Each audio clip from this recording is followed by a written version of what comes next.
Yeah, I don't think they're ready for a TI yet, if I'll speak my mind. They're very ready Dota-wise, but I don't think they're ready for all the things that will be thrown at them from LAN event point of view, pressure point of view. Like,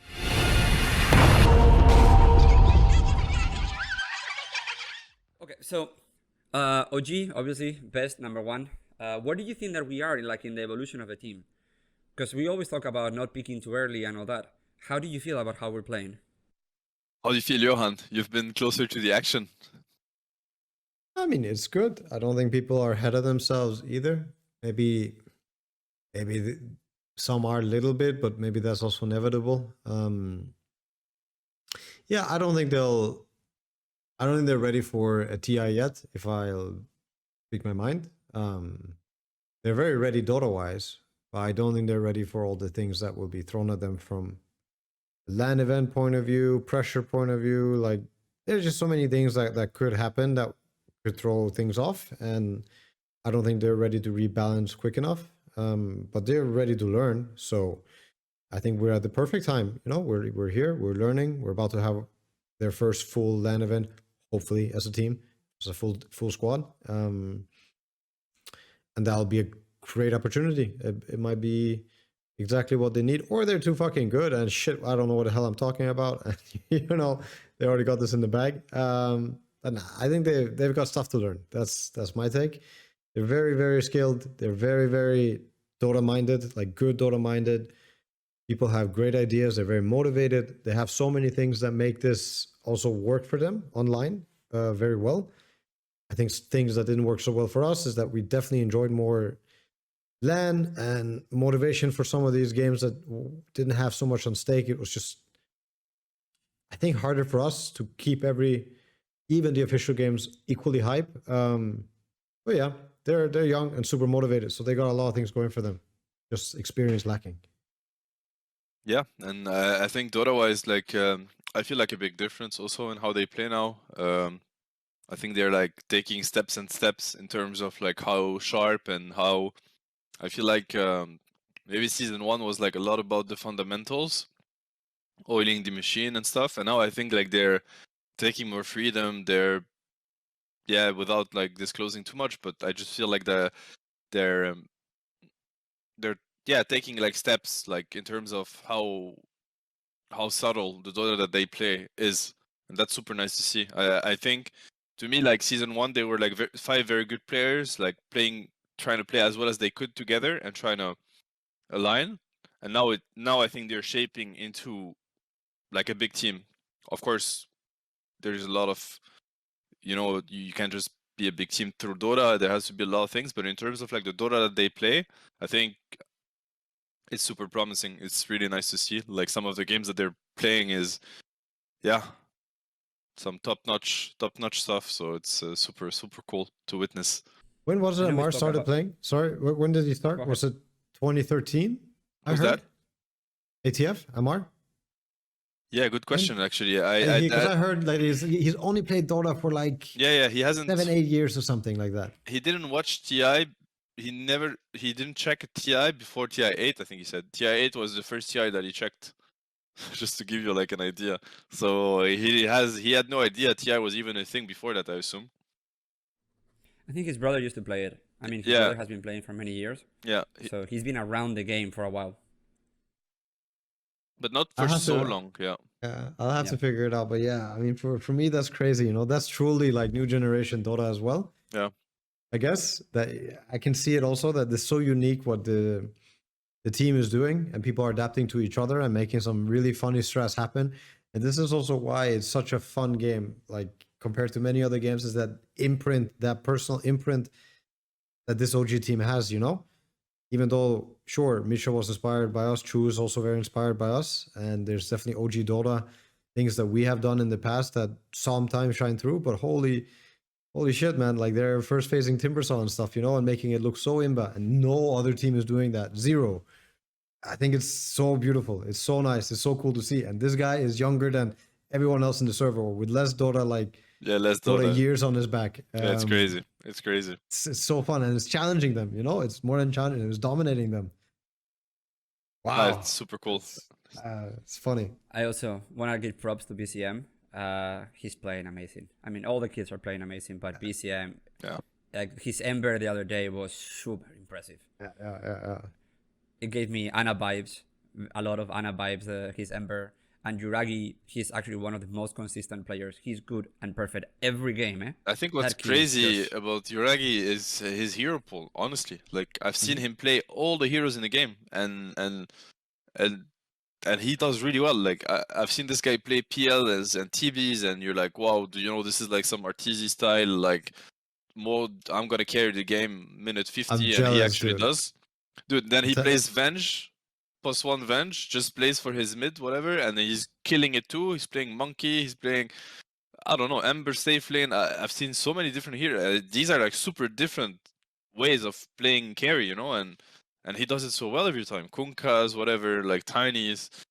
It's insane. I don't know. I don't know how he just. It's rare from the young. Usually, young players, they're like specialists. You know, like they have like.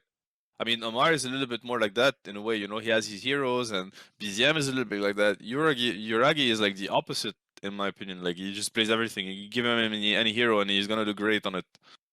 I wanted to I say, was- I wanted to say, like, I'm so jealous of Misha sometimes because you know what's the best part is that he also speaks like quite a bit, and he also takes control of the lane quite often, and like tells Misha what to do, says what's important, and all these things. It's like I had this a lot with Sumail as well, but for example with Anna, it was like there's zero of this. And yeah, it's very cool to because he's also here, right? To kind of see he's a very team-oriented player, which I think is a perfect fit.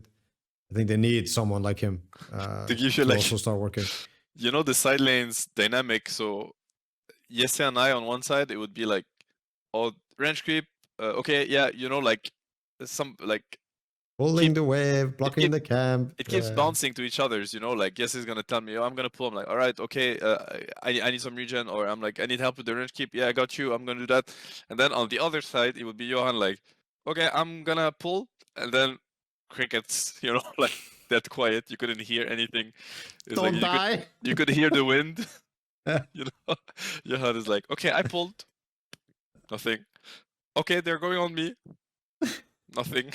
It was And then really funny. if you hear that, oh, it's either he's getting first blood or he's getting first blood. You don't know which one, but it's about to happen. Dude, it was so funny. It was so funny. Oh shit. Yeah. Oh shit. That was funny. I was gonna say that I think that Misha was inspired also by Yatoro, and he wanted a carry that could play everything. It was part of the things that he wanted when we started looking at carry players. He said, "I need the versatility because we're getting to a point where your safe lane might have to play everything, I mean, everything." I feel like it complements how Ammar wants to play also very much. It's important. Compliments the team. Yeah, Yeah. so much. It's really important. It's very key that he is so flexible, and I hope I'm sure they understand it to a certain extent, because his versatility, it really puts Ammar in a good spot. Like in a lot, he's a scary player to give last pick to, you know, because he has a way to play his heroes where like you give. He can first pick Timber and make you look imba. So imagine if it's the last pick Timber in a perfect Timber game. It's like the game is just done, you know, or other heroes. So when you know you can shove any hero on Yuragi, worst case scenario, it's drafting wise, it gives them a lot of freedom. It's really nice. This is why I think he should get a lot of praise, Yeah. because he gets stuck sometimes with the hero that no one wants. Yeah. I mean, Dude, yeah, all the time. I don't know. There's this thing where somebody. I'm not gonna like break it down in front of the whole world, but somebody wants Razor to be picked. It's not Yuragi. Yuragi doesn't fucking want the Razor to be picked. He fucking hates playing the hero. And then always this happens so many times apparently that he gets shoved. The Razor gets shoved on him, and the mood just dies. You know, because everybody knows. It's like, why is he playing it again? Like, who did this time? You know, and everybody's just tilted because this is typical in Dota. Somebody being really obsessed with something and they're not able to take the full But responsibility. Johan, we have some heroes that we played in all the lanes. Like the Razor, we can Right. play mid, Yeah, safe yeah. lane, off lane. We don't care. We'll play it anywhere. It's incredible. I mean, it's obviously so fascinating how much Dota these kids plays and how good they are at the Dota. And I think Misha wanted that flexibility. And dude, like we're playing so many crazy combos, and so many crazy heroes. I think special mention And- also to Taiga, because Mhm. I feel like he has taken the space that he should be taking. I mean, he always did, but in terms of Dota, I feel like he's much more comfortable. Also, much more. I think he spent a lot of time adapting and trying to understand what would be optimal for the team, which is great. Props to him for doing so. But maybe he delayed a little bit. Also, he's very selfless, so he maybe delayed a little bit how he wanted to fit into that and what he needed from the team for him to feel good and be enabled. And I feel like this is happening like more and more. And you feel his presence in the games more and more. You felt it a lot, but now there are games where I feel like he just crushes the game, like because you can tell that he feels like he can take the space when he wants it, and the team also is ready to give him the space, which is super nice to see. He's been amazing to play. Best Enigma in the world right now, I'm pretty sure. Yeah.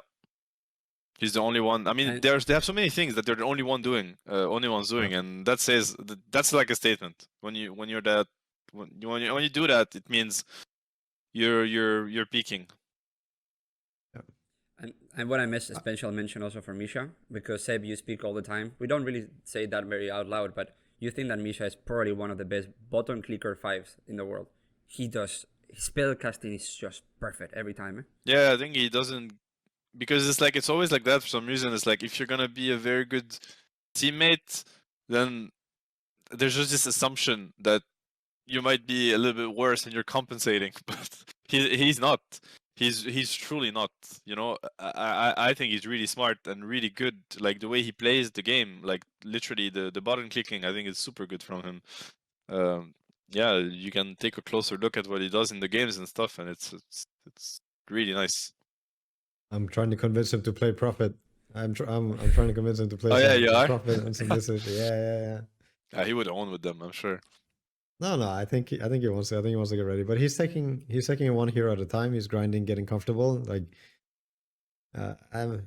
they're all on a really good path, man. They're on a really good path. Like, I still think the resilience and the positive energy that like the radiates from Misha. And I say resilience because holy shit, man! Like it hasn't swayed yet much, like very very little. And when it does, he talks to me, but it doesn't sway in front of the team. That's the most impressive part, right? Yeah. I think at the end of the day, that's also why we chose him. For at least one of the reasons why I chose him is he fucking wants this so bad, and you can tell. And he's doing everything he can. He is like the best version of himself to make this shit happen. And he's strong, right? Like I mean, like he has really strong. What's the way to say it in English? Like strong shoulders. I feel like he can carry a lot of weight on his shoulders without shaking. He does. I think he also has a bit of my fault, which is like he will let shit slide because he is too caring, and he will let something sit for too long, just because he cares too much. But he hasn't lost control yet, or like. Yeah, and this is like you probably cannot be like that without always seeing the good, and when you do that, it's like sometimes it bites you, but whatever. Of course, there's always downsides to the stands you're gonna take, but as long as he's so full of energy, man. He's so fucking full of energy. It's so good to see him and True. That's awesome. And there's no secret when a team performs like that. You gotta have the head of the team doing good things also, like it's important. Yeah, when you see someone doing this, like in the beginning of the day, it's gonna be like something is coming, somebody's coming for you. And I always see Misha like fucking going in. Yeah, I think that we have like a interesting but perfect combination of elements, because Misha was like, in a way, he learned from you guys, but now he has a lot of your experience, but also you guys set up like a mood, and everybody around the kids loves Dota and loves them. So, they're surrounded by this cycle of positivity the whole day. There's nobody, like every single time we communicate with them is amazing things. And I'm not saying that everything is perfect, Johan, but it's like in OG, everybody loves Dota so much. All our staffers, all our social media, everybody just breathes and loves Dota. So yes, when you start winning, it's much easier just to feel happy. I mean, last year with you guys, it was freaking fucking rough, to feel happy week after week, because they were like, oh, well, we're getting dumpster again. Yeah, so, I mean, I think what's important is that now is the time where you make the reserves for winter, because winter is coming. It's gonna come. So if now there's a Yeah. lot of positivity and a lot of pride, and you name it, whatever, all the great things that come with everything clicking and working out, it's time to put them aside so that when the tougher day come, and they're gonna come, we have that to chew on and remember, hey, this is what it felt like, this is what it truly was. And no, there's not because there's like a bunch of clouds that the sky isn't blue. It's still blue. The sky stays the sky no matter how many clouds there are. So don't get faded by it. And yeah, I think it's important also for the people that surround the team to also have that in mind, like obviously things are easier when the team wins, and because it just, you get the reward, you get the quick reward in a way, but truly the actions that are taken, they deserve to be celebrated. And when there's a reward, now it just, the celebration just comes naturally. But I do think that even without that reward, you could still look at this half glass that's half full and be like, well, people are, because when the team is going to be losing, they're still going to be working hard, still giving their best. All the individuals that we described, they're still going to do every day what they've been doing that got them to dominate the European division. And maybe for certain reasons it's not going to work, but that's fine, that's okay. And especially in these moments, this is when themselves and the people around them are gonna need to stay clear on what it truly is and what's truly happening. So yeah, that's it's important. We get pretty humble on the scrims, huh? We get pretty fucked in the scrims sometimes. So I think that's even it out. Every team. I think it's also like it happens a lot also when, I don't know how you feel about it, Johan, but I feel like whenever a team does really well in officials and they found their system, maybe the scrims are not as, like a bad scrim is like, it's just a bad scrim. Maybe there's not so much weight put on the scrims also. Yeah, but they still get frustrated for sure. Yeah. And you can see it, and it's like, then they're like, they go out of the game. It's like, I still want to play more. It's like, you're not fully committing to the practice, but you still just want to jerk off here. Like, do you like just jerking off together? Is that it? Like, we can all fucking go in and lose together, but it's like some people at some days they're like, fuck, man, like this is not how I want to be spending my time. Or it's like not the most fun I could have, and you know what I'm talking about. And yeah. And sometimes it's like that, and this is where you need to be like a group and be like, sorry guys, I can't do it right now for these 2 games. I'm gonna give it my 70% or as much as I can, but it might not be my 100. One day some dude's gonna be like, I need somebody, like one day we all give it our best. Like, I can't take this anymore, like another slow game or another game that we should have won, or somebody dropping the ball. I can't take it anymore. And that's fair too, right? Like, I think everybody has that requirement to see that if we're practicing, if we're playing together, I need to see how good we can be, because if not, like, I'm gonna start doubting, and I think that's natural. So they do get frustrated, and I'm sure it's something to do with that. I'm sure it's like normal and is part of the process, but yeah, this is the secret sauce, and I'm very happy to spill it. Be a good person, be the best version of yourself, try your hardest, and eventually you might make it, and if everybody does that, fuck it, I win too, because the world will be better. But this is where most people will falter. They can't do what it takes. Those days when it's the darkest, when everything is fucking shitty and you doubt everything, this is when you're gonna have to try even harder. You're just gonna have to keep walking, even though your body's giving up. You just have to keep walking. Some people give up. On the other side, it's very beautiful. Yeah. Yeah.